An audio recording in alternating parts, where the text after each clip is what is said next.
우리 히브리서 9장 12절입니다. 히브리서 9장 12절.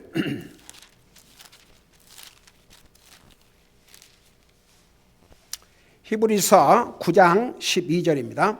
12절에서 14절까지 우리 한 목소리 읽겠습니다. 12절에서 14절입니다. 같이 읽습니다. 시작.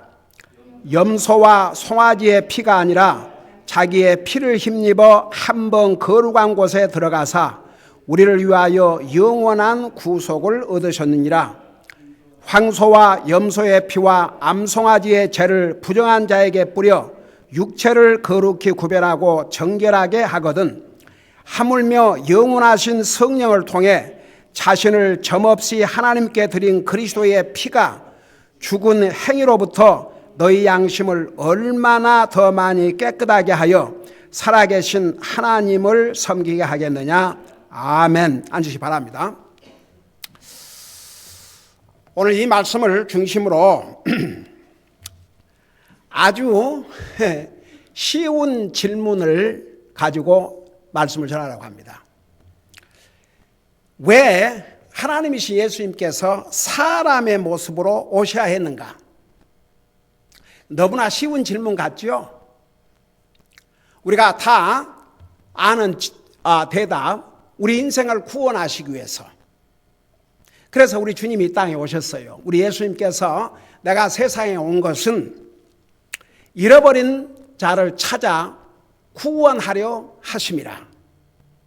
자, 이런 내용은 우리가 잘 알고 있는 내용입니다. 근데 능치 못하실 것이 없으신 하나님께서 왜 꼭 이런 방법이 필요했을까요? 왜 꼭 예수님께서 하나님이신데 사람의 몸으로 이 땅에 오셔야 했는지,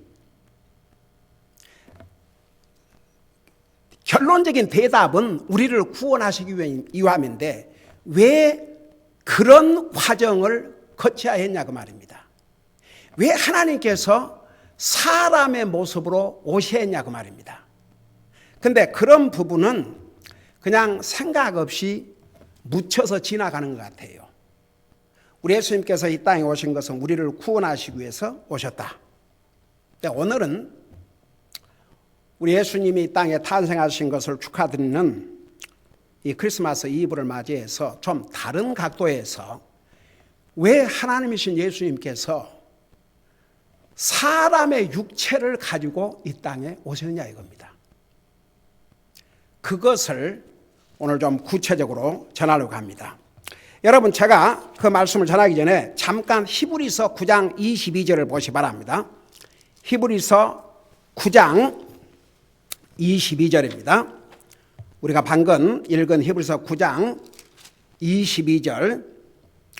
자, 거기에 보면 이런 말씀이 있습니다.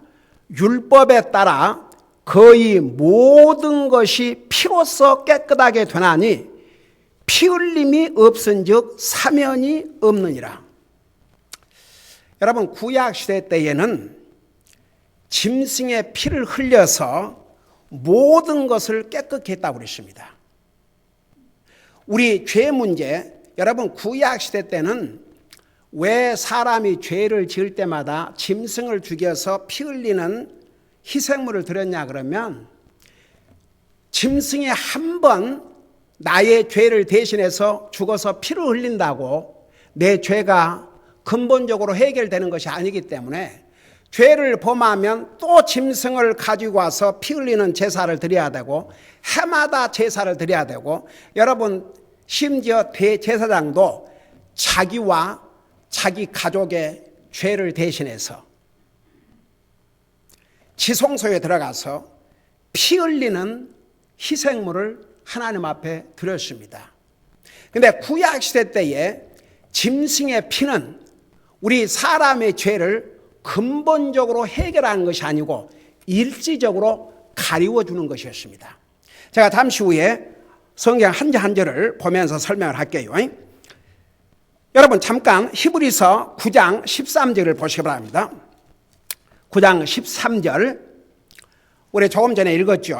거기 보면 13절에 황소와 염소의 피와 암송아지의 재를 뿌려 부정한 자에게 뿌려 육체를 거룩히 구별하고 정결하게 했다고 그랬습니다. 그 다음에 보세요. 근데 이 황소가 염소 이런 짐승의 피가 우리 사람의 죄 문제를 근본적으로 해결할 수가 없었습니다. 우리 죄를 제거할 수가 없었습니다. 여러분 똑같은 히브리서 10장을 보시기 바랍니다. 10장 4절을 보세요. 자, 거기 보면 황소와 염소의 피로는 죄들을 제거함이 불가능하니라. 그러니까 보세요. 피 흘림이 없이는 죄 사함이 없다고 그랬습니다. 범죄한 인생들이 죄 용서를 받기 위해서는 반드시 피 흘림이 있어야 되는데 구약시대 때는 사람을 죽여 피를 흘리는 대신에 짐승이 사람의 잘못을 대신해서 죽임을 당하고 피를 흘려야 했습니다. 그러니까 보세요. 짐승이 죽어서 피를 흘림으로 사람의 죄를 일시적으로 이렇게 덮어줬어요. 죄 문제를 근본적으로 해결한 것이 아닙니다. 자, 똑같은 히브리서 10장 11절을 보세요. 10장 11절. 거기 보니까 제사장마다 날마다 서서 섬기며 자주 같은 희생물을 드리되 그것들은 결코 죄들을 제거하지 못하거니와. 여러분 보세요. 우리 옛날에 그 레이기를 공부할 때 자세하게 설명해 줬죠. 우리 자세하게 배웠죠. 각종 희생물의 종류, 제헌물, 번제헌물, 음식헌물 여러 가지 희생물을 드렸는데 거의가 짐승을 죽여서 그 피를 흘려서 하나님 앞에 희생물로 드림으로 범죄한 그 사람의 죄를 일시적으로 용서를 받았습니다. 한 번 짐승을 죽여서 피를 흘려 희생물 드렸다고 해서 그 죄를 완전히 해결하지 못했습니다. 일시적으로 그 잘못한 죄에 대해서만 용서를 받았습니다. 그러니까 죄를 지으면 또 희생물을 가지고 제사장에 가서 하나님 앞에 희생물을 드리고 해마다 제사장들은 그 일을 반복을 했습니다. 그래서 여기에 10장 11절에 보니까 제사장마다 날마다 서서 섬기며 자주 같은 희생물을 드리되 그것들은 결코 죄들을 제거하지 못하거니와. 자, 그런데 보세요.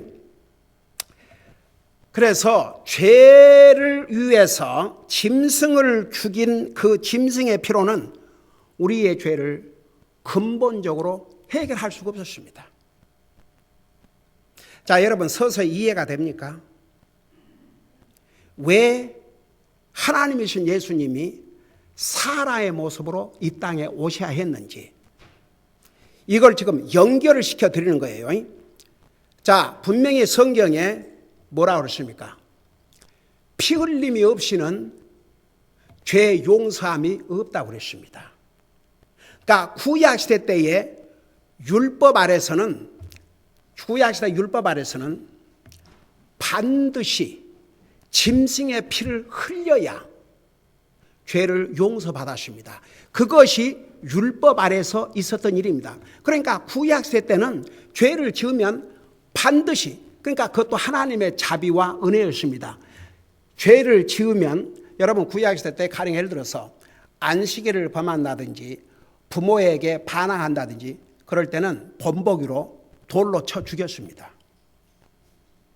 근데 그 외의 죄들은 하나님께서 자비를 베풀어 주셔서 짐승을, 그것도요 형편이 안 되면 가난한 사람이 죄를 지으면 그냥 비둘기라든가 그런 것으로 대신해서 어떻든 피 흘리는 하나님 앞에 희생물을 드려서 죄 용서를 받을 수 있는 그 길을 열어주신 거예요. 그러니까 구약시대 때는 사람이 지은 죄를 대신해서 짐승이 대신 죽임을 당하고 피 흘림을 했습니다. 그래서 짐승의 피로 사람이 지은 죄를 일시적으로 용서해주고 덮어주셨다, 그런 뜻입니다. 자, 그런데 보세요. 여기에 이제 왜 우리 하나님께서, 우리 예수님은 아들로서 하나님이 오시다. 근데 왜 하나님이신 예수님께서 사람의 몸으로 오셔야 했느냐? 하나님은 육체를 가지고 계시지 않기 때문에 피가 없습니다. 피가 없어요. 근데 피 흘림이 없이는 죄 용서함이 없다는 것을 이미 우리 주님께서 말씀하셨습니다. 구약시대 때는요, 죄를 지으면 반드시 짐승의 피를 흘려서 하나님 앞에 죄 용서를 받아야 했습니다. 근데 아무리 짐승을 죽이고 주님 앞에 희생물을 드려도 죄 문제를 근본적으로 해결할 수 없었어요. 그러니까 죄를 질 때마다 또 갖다 짐승을 갖다 죽이고 또 갖다 짐승을 죽이고. 여러분 보세요. 만일 지금 시대에도 율법 아래서처럼 그런다 그러면 한번 생각해 봐요.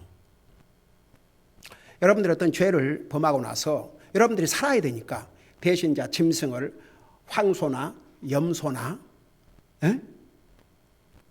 양이나 이런 것들을 가지고 와서 피 흘리는 제사를 드려야 한다 그러면 사람들이 저 사람은 뭔 죄를 지어가지고 주일마다 저렇게 황소를 잡아오고 양을 잡아오고 염소를 잡아오고 한번 생각해 봐요. 그 얼마나 부끄럽고 창피할 일인가. 우리가 율법 아래 살지 않는 것도 하나님의 은혜인 줄 믿습니다. 한번 생각해 봐요. 그러니까 이제 여러분 연결이 됩니까? 왜 능치 못하시는 하나님께서 육체를 가지고 이 땅에 오셔야 되냐 그러면 하나님은 영이시기 때문에 육체를 가지고 계시지 않으니까 피라는 게 없어요. 근데 피 흘림이 없이는 죄 용서가 없습니다. 그래서 하나님이신 예수님께서 육체를 가지고 오셔야 피를 흘리지요. 우리 예수님께서 이 땅에 오셨을 때 침례 요한을 통해서 세상 죄를 뭐라 한 줄 아세요? 제거하시는, 세상 죄를 제거하시는, 아예 근본적으로 없애주시는 하나님의 어린 양을 보라고 그러세요. 왜 예수님을 양이라고 그런 줄 아십니까? 나와 여러분의 죄값으로 피 흘려서 속죄의 희생물로 드려야 되기 때문에. 근데 보세요.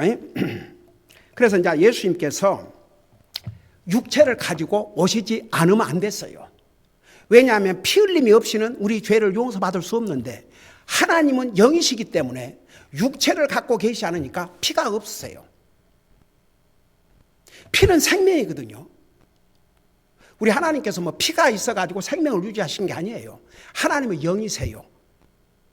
그런데 우리의 죄값을 치르시기 위해서는 피 흘림이 있어야 되는데, 그래서 우리 예수님께서 하나님이심에도 불구하고 육체를 가진 사람의 모습으로 이 땅에 오셔야 했습니다. 여러분 보세요. 9장 12절을 봐요. 히브리서 9장 12절을 보시기 바랍니다. 히브리서 9장 12절이요. 거기 뭐라 하십니까? 염소와 송아지의 피가 아니라, 왜냐하면 염소와 송아지의 피로는 우리의 죄 문제를 근본적으로 해결할 수 없기 때문에 염소와 송아지의 피가 아니라 자기 피를 입입어. 그러니까 하나님이신 예수님께서 자기의 피, 더 이상 짐승의 피가 아니고 자기의 피를 힘입어 단 한 번 거룩한 곳에 들어가사, 여러분 여기에 단 한 번 거룩한 곳에 들어가사, 이거 왜냐하면 옛날에 이제 구약시대 율법 아래서는 항상 제사장이 짐승을 죽여서 제단에다 피를 뿌리고 하나님 앞에 희생물로 드렸거든요. 하나님 앞에 나가는 것은 거룩한 곳입니다. 왜 구약시대 때에 하나님의 성막을 지어가지고도 지성소, 가장 거룩한 곳, 거기는 하나님께서 임재하시는 곳이었어요. 대제사장 외에는 거기에 들어가지를 못했습니다. 거기에 들어갔다면 죽임을 당하죠. 왜 우리 예수님께서 십자가에 돌아가실 때 그 바로 지성소, 오직 대제사장만 들어갈 수 있는 그 지성소, 우리 옛날에 그 레기 공부하면서 민수기 공부하면서 여기 화면에다가 성막 그림으로 다 보여드렸지요. 성막의 형태, 그리고 지성소 들어가는데 그 지성소로 들어간 데는 아주 두꺼운 커튼이 이렇게 되어 있었습니다. 그런데 우리 예수님께서 십자가에 돌아가실 때에 그 커튼이 위에서부터 아래로 찢어졌다고 그랬습니다. 예수님의 십자가의 죽으심은 더 이상 하나님과 죄인인 사람과의 관계를 가로막고 있는 그 벽을 헐었다고 그랬습니다. 우리 옛날 에베소서 배우면서 자세하게 설명했습니다. 그래서 여러분 보세요. 베드로전서에는 우리를 제사장이라고 그렇게 표현했습니다. 왜 그런 줄 아세요?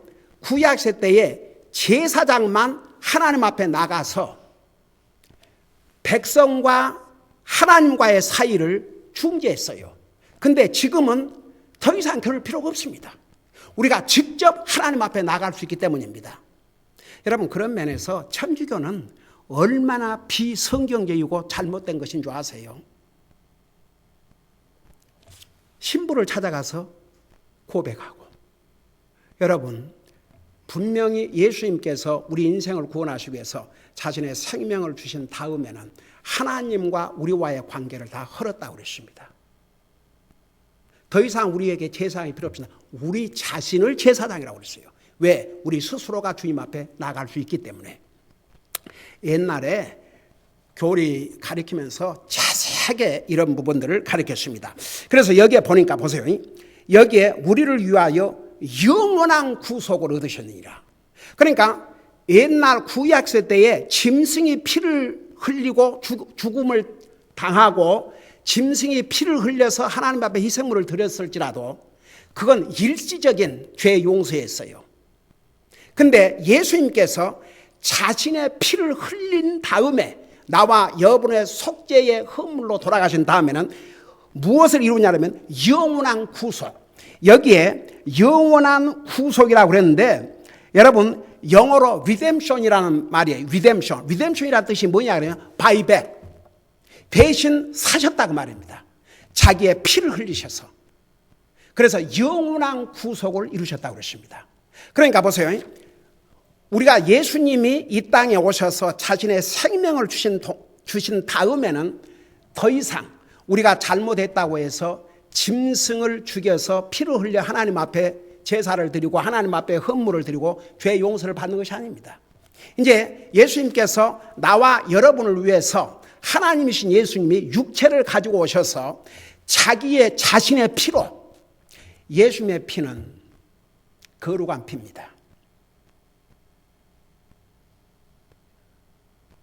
짐승의 피가 아닙니다. 그 거룩한 피로 한번 생각해 봐요. 거룩한 피로 우리의 죄를 씻어준 다음에는 더 이상 짐승을 죽여서 피의 희생물을 하나님 앞에 드릴 필요가 없었어요. 그래서 지금은 그럴 필요가 없습니다. 지금은 죄를 지면 어떻게 하라고 그랬어요? 우리가 죄를 지면 성경대로 답을 해요. 우리가 죄 지면 어떻게 하라고 그랬어요? 하나님 앞에 고백하라고 그랬잖아요. 우리 요한일서 1장 9절에 뭐라 하십니까? 우리가 죄를 범하면 고백하라고 그랬어요. 우리가 하나님 앞에 우리 죄를 고백하면 하나님은 신실하시고 의로우사 우리의 모든 죄를 용서하시고 우리를 모든 불의에서 깨끗게 해주신다고 약속을 하셨습니다. 그러니까 여러분들이 잘못을 한다고 해서 짐승을 가져와서 짐승을 죽여서 헌물로 드릴 필요 없어요. 왜? 완전하신 희생물이신 그리스도의 피로 나와 여러분의 죄를 완전히 제거해 주셨기 때문에 더 이상 짐승의 피가 필요 없게 된 것입니다. 여러분 보세요. 9장 14절 보세요. 똑같은 히브리서 9장 14절. 거기에 뭐라 했습니까? 히브리서 9장 14절에 보면 이렇게 말씀하고 있어요. 9장 14절. 거기 보니까 하물며 영원한 성령을 통해 자신을 점없이 하나님께 드린 그리스도의 피가, 여러분 그리스도의 피는 흠도 점도 없다고 그랬어요. 죄의 속성을 가진 사람의 피가 아닙니다.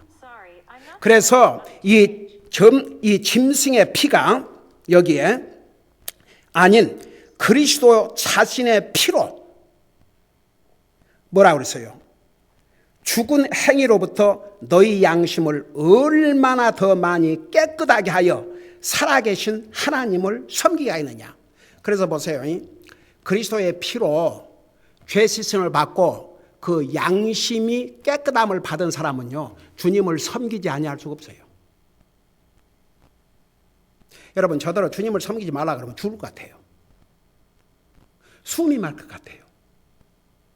여러분, 이 성경을 여러분 눈으로 직접 봐요. 하물며 영원하신 성령을 통해 자신을 점없이 하나님께 드린 그리스도의 피가 죽은 행위로부터 너희 양심을 얼마나 더 많이 깨끗하게 하여.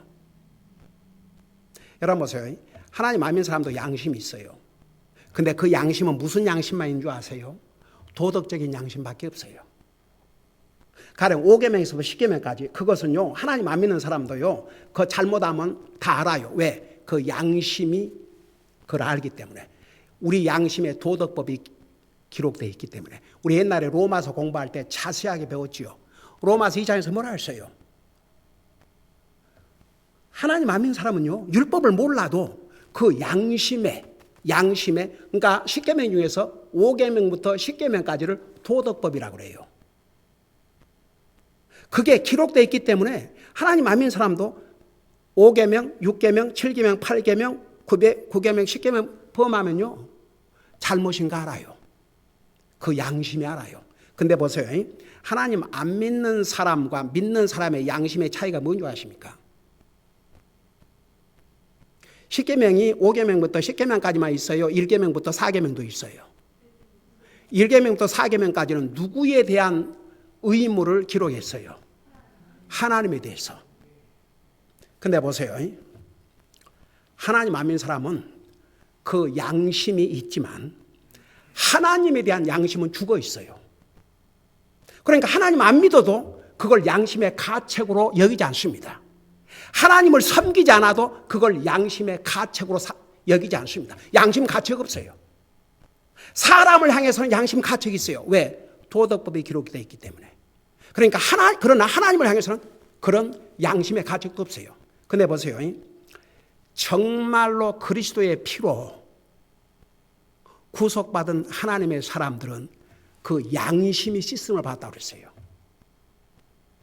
그래서 죽은 양심이 살아나요. 하나님을 향한 양심이 살아납니다.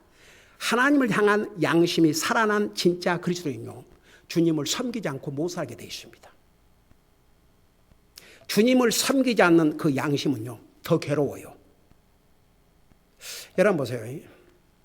왜 우리가 구원받은 하나님의 자녀들은 주님을 섬기지 아니할 수 없는 줄 아세요? 그 양심이 살아있기 때문에. 그리스도의 피로 구속받은 양심은요, 살아있어요. 그러니까 열매가 뭘로 나타나냐면 주님을 섬기도록 나타나 있습니다. 그러니까 어떤 사람이 예수님을 믿고 구원받았다 하지만 주님을 섬기는 양심이 죽어 있다 그러면 그 사람은 진짜 그리스도의 피로 구속받은 진짜 그리스도인인가? 심각한 의문을 갖지 아니할 수가 없습니다. 이거 제가 만들어낸 얘기 아니에요. 다시 한번 읽어드릴게요. 하물며 영원하신 성령을 통해. 그러니까 보세요. 여기에 왜 하물며 그 말을 썼냐 그러면 그 앞에 염소와 이런 짐승의 피로도 모든 것을 거룩하게 했는데 하물며 성령을 통해 자신을 점없이 하나님께 드린 그리스도의 피가 죽은 행위로부터 너희 양심을 얼마나 더 많이 깨끗하게 하여 살아계신 하나님을 섬기게 하겠느냐. 그래서요, 정말 그리스도의 피로 구속받은 하나님의 자녀는 주님 섬기지 말아도 섬기게 돼 있어요. 꼭 주님 섬겨라 그래야 주님 섬기지 않아요.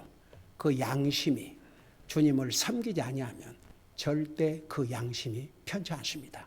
여러분, 하다못해 하나님 믿지 않는 사람도 도덕 양심이 있기 때문에 그 5계명부터 10계명까지를 범하면 그 양심의 가책을 느끼는데, 하물며 그리스도의 피로 구속받은 하나님의 자녀가 그리스도의 피로 그 양심을 깨끗이 씻음을 받았는데 그 결과는 하나님을 섬기지 아니할 수 없는 결과로 나타난다 그 말입니다.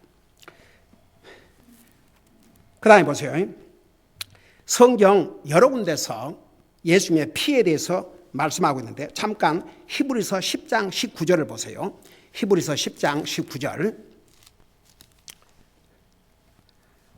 거기 보니까 히브리서 10장 19절에 그러므로 형제들아 우리가 예수님의 피를 힘입어, 여기에 예수님의 피를 힘입어 새롭고 살아있는 길로 지성소에 들어갈 담대함을 얻었나니. 여기에 지성소가 뭔 줄 아십니까? 율법시대 때는 대제사장만 들어가는 가장 거룩한 장소입니다.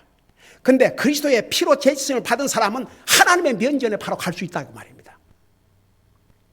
얼마나 우리에게 엄청난 특권이 주어진 줄 아십니까? 우리에게 무슨 중재자가 필요 없어요. 무슨 천주교에서는 신부를 통해서 뭐라고 그래요? 뭔 고백?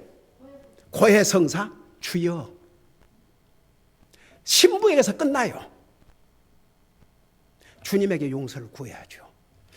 여러분 보세요. 성경에는 우리 예수님의 피에 대해서 많이 말씀하고 있는데, 성경에 있는 것을 다 찾아서 보려면 오늘 시간이 없고 몇 군데만 더 보십시다. 우리 에베소 1장 7절을 잠깐 보세요. 에베소서 1장 7절을 보시기 바랍니다. 에베소 1장 7절. 이런 말씀을 보면 진짜 우리 주님의 은혜가 너무나 감사해요. 그분의 피를 흘리셔서 우리를 구속해 주셨어요. 에베소 1장 7절에 뭐라 하십니까? 그 사랑하신 자 안에서, 우리 예수님을 가리켰어요. 우리가 그분의 풍성한 은혜를 따라 그분의 피를 통해 구속, 곧 죄들의 용서를 받아도다. 우리의 죄를 용서받는 대신 하나님이신 예수님께서 사람, 육체를 가지고 이 땅에 오셔서 그 피를 흘리셨어요.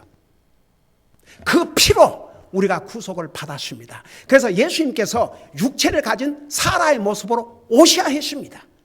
그 다음에 보세요. 콜로새서 1장 14절을 보세요. 콜로새서 1장 14절. 거의 똑같은 말씀이 기록되어 있습니다. 콜로새서 1장 14절에 보면 그분 안에서 우리가 그분의 피를 통해, 예수님의 피를 통해 구속, 곧 죄들의 용서를 받았도다. 주여, 우리 예수님의 피 때문에 우리가 죄 용서를 받아버렸습니다. 그 다음에 계시록 1장 5절을 보세요. 요한계시록 1장 5절을 보시기 바랍니다.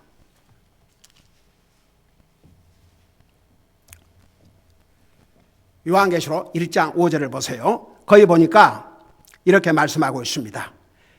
또 신실한 증인이시오 죽은 자들 중에서 처음 나신 분이시며 땅의 왕들의 통치하신 예수 그리스도로부터 은혜와 평강이 너에게 있을지어다 그래놓고 우리를 사랑하사, 나와 여러분을 사랑하사 자신의 피로 우리의 죄들로부터 우리를 씻으시고, 우리의 죄를 근본적으로 용서받고 씻음을 받는 데는 하나님이신 예수님의 피가 절대로 필요했습니다. 그 예수님의 피만이 깨끗한 피입니다. 거룩한 피입니다. 우리의 죄를 씻어주실 수 있는 완전한 피입니다. 근데 하나님이 육체를 가지고 이 땅에 오시지 아니하면 그걸 할 수가 없거든요. 그러니까 이제 우리가 구원받은 하나님의 자녀로서 그동안 우리 성도님들은 정말 많은 면에서 하나님의 말씀을 깊이 배워왔습니다. 이제는 우리가 예수님이 왜 육체를 가지고 이 땅에 오셨습니까? 우리를 구원하시기 위해서 이 땅에 오셨습니다. 그 대답은 그냥 성경적이고 가장 간단한 대답이에요. 그러나 우리는 그 이상을 알아야 됩니다. 왜 거룩하신 하나님께서 여러분 사람을 가리켜서 천한 몸이라고 그래요. 나중에는 예수님 때문에 이 천한 몸을 영광의 몸으로 변화시켜 주신다고 빌립보서에서 약속을 하고 있습니다. 왜 하나님께서 천한 사람의 몸을 가지고 이 땅에 오셔야 한다하십니까? 그분의 피가 아니면 우리의 죄를 근본적으로 용서받을 수 없기 때문이었습니다. 그래서 여러분 우리 크리스마스를 맞이해서 주님께서 얼마나 우리를 사랑하셨는지 여러분 보세요. 피는 생명이라고 그러십니다. 생명과 피는 분리할 수가 없습니다. 우리 예수님께서 그 피를 흘리신 것은 바로 나와 여러분을 위해서 자신의 생명을 주신 것이요. 자신의 생명을 주신 데는 피 흘림이 반드시 있어야 했습니다. 피 흘림이 없이는 죄 용서가 없기 때문에 우리 예수님께서 자신의 피로 우리의 죄를 완전히 제거해 주시기 위해서는 육체를 가지고 이 땅에 오셔야 했습니다. 여러분, 크리스마스는 우리 주님의 탄생을 축하드리는 그리고 그날을 기념하는 날입니다. 저는요, 제가 미국 교회에 가서 첫 크리스마스 때 지금부터 그 40여 년 전 그 목사님의 설교를 잊을 수가 없습니다. 그렇게 얘기하시더라고요. Don't forget who we are celebrating. 우리가 누구를 지금 축하하고 있는지. 크리스마스 is the birthday of our Lord Jesus Christ. 크리스마스는 우리 주님의 탄생일이다. 선물을 해도 주님 먼저. 여러분 이미 들은 사람 한 번 더 들으세요. 저는 그런 메시지를 들어본 적이 없어요. 제가 평생 교회를 다녔지만 근데 하필이면 제가 우리 큰딸에게 크리스마스 선물로 피아노를 사주기로 했거든요. 그러고 2,000불을 꼽쳐놨어요. 약속을 했어요. 내 크리스마스 때 피아노 선물하겠다고. 근데 그날 크리스마스 전주일 날 목사님의 그 메시지를 들었습니다. 얼마나 제 마음에 컨빅트가 되는지. 제가 그래서 그때 이제 4살 먹은 어린아이지만 우리 조연아를 데리고 설명을 해줬습니다. 조연아, 아빠가 너 크리스마스 선물로 피아노를 주기로 약속했는데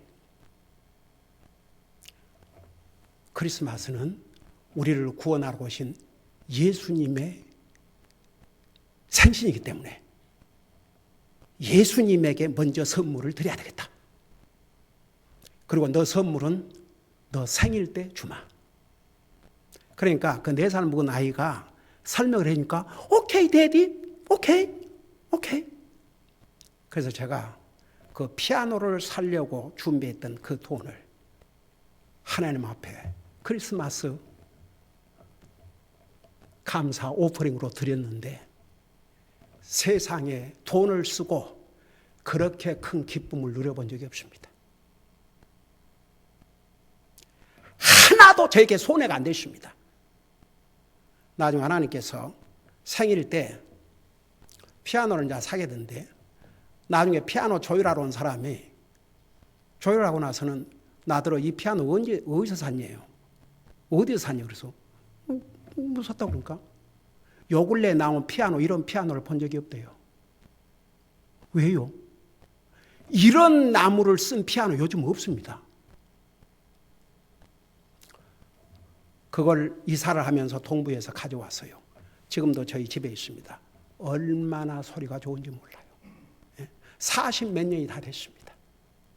여러분, 우리 크리스마스를 맞이해서 항상 우리 주님 먼저 가장 주님을 사랑하고, 그러니까 사랑도 우리 주님이 우리의 제일 큰 사랑을 받을 자격이 있습니다.